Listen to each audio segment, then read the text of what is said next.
तो guys bounce back एक बार से आपका फिर से ड्यू टारगेट कॉमर्स में स्वागत है। अब यहाँ पे हम एक्सरसाइज 3.3 के ही आगे क्वेश्चंस कंटिन्यू कर रहे हैं। हमने इससे पहले वाली वीडियो में जितने भी क्वेश्चंस थे यानी कि क्वेश्चन 2 तक वो मैंने कंप्लीट करा दिए थे। वो वाला अगर आपने वीडियो नहीं देखा है तो पहले जाके आई बटन पे आ रहा है, वहाँ जाके चेक कर सकते हो।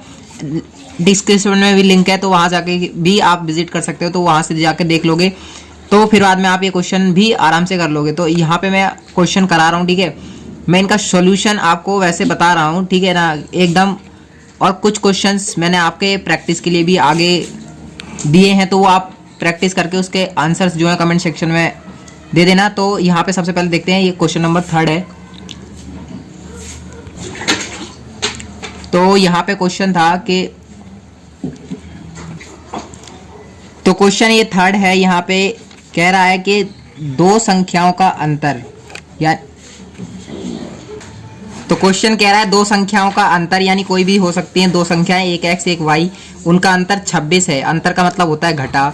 तो दूसरी संख्या की 3 गुनी है, यानी एक संख्या दूसरी की 3 गुनी है, तो उन्हें ज्ञात कीजिए। तो मैंने सबसे पहले क्या मान लिया, माना एक संख्या x है और दूसरी संख्या y है।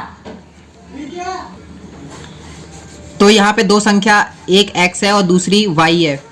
तो अब प्रश्न अनुसार क्या कह रहा था कि दो संख्या यानी x और y का जो अंतर है वो कितना है, 26 है। तो मैंने यहाँ पे 26 लिख दिया।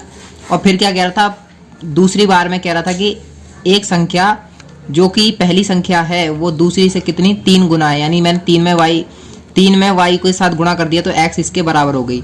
अब समीकरण 2 को 1 में रखने पर, ये समीकरण हमारा 2 है, ये वाला, इसको मैंने, अब देखो ये x की वैल्यू यहाँ पे क्या दिख रही है, ये दिख रही है, तो इसको मैंने यहाँ पे डाल दूंगा तो मेरा आंसर निकलेगा। देखो मैंने यहाँ पे x की जगह पे इस वैल्यू को रखा है, ठीक है। x की जगह पे क्या रख दिया मैंने, 3y, और एक y पहले से था और ये 26, ठीक है। 3y में से एक गया तो 2y बराबर 26 हो गया, y यहाँ पे और 26/2, तो ये कट जाएगा यानी कि 13। y की वैल्यू तो आ गई 13। अब y का ही मान समीकरण 2 में, यानी कि समीकरण 2 क्या है हमारा, ये रहा समीकरण 2। तो यहाँ पे y की वैल्यू रख दो, 3 गुणा 13 यानी कि 39। तो x कितना आ गया, 39। अब देखते हैं क्वेश्चन 3 का ही पार्ट 2। कह रहा था क्वेश्चन ये 2 है, दो संपूरक कोणों में बड़ा कोण छोटे कोण से 18 डिग्री अधिक है। यानी दो संपूरक कोण, एक x डिग्री होगा एक y डिग्री होगा, तो उनमें से एक कोण जो है वो एक छोटा होगा एक बड़ा होगा। तो जो छोटा है वो अधिक, यानी कि जो बड़ा है वो छोटे वाले से कितना अधिक है, 18 डिग्री अधिक है। तो वो दो कोण बताने हैं कौन कौन से होंगे।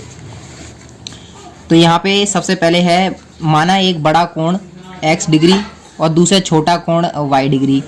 तो प्रश्न अनुसार क्या हो गया, x + y डिग्री = 180 डिग्री, क्योंकि संपूरक कोणों का योग पता है आपको कितना होता है, 180 डिग्री होता है। और दो पूरक कोणों का योग कितना होता है, 90 डिग्री होता है।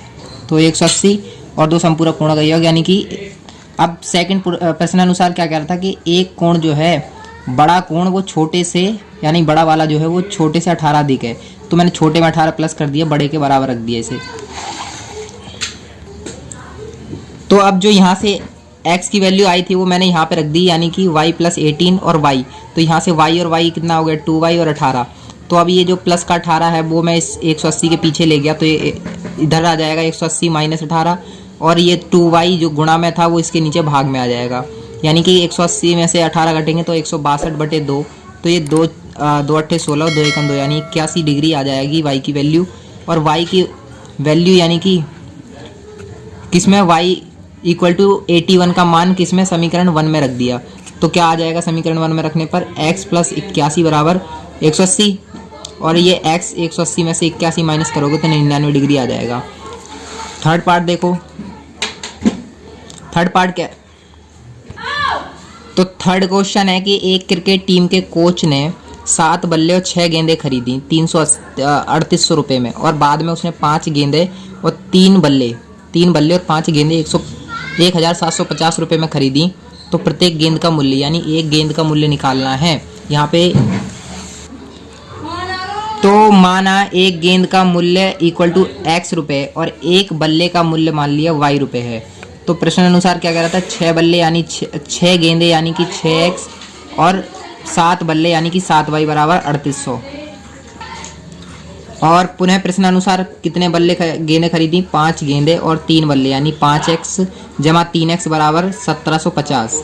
तो इसको 3x कोई सी भी एक इक्वेशन ले लो और x को या y को किसी को भी दूसरे साइड ले जाओ और उसको घटा के इसको इस तरीके से बना लो। यानी मैं ले गया इस वाली इक्वेशन को फर्स्ट को, तो 6x 3800 माइनस 7y, और ये जो 6 गुणा में है इसके नीचे भाग में आ गया, यानी x की वैल्यू अब मेरी ये आ गई। अब x की वैल्यू को मैं सेकंड समीकरण में डाल दूंगा तो आंसर निकल जाएगा। अभी आप खुद ही डाल लेना, आंसर इससे आ जाएगा।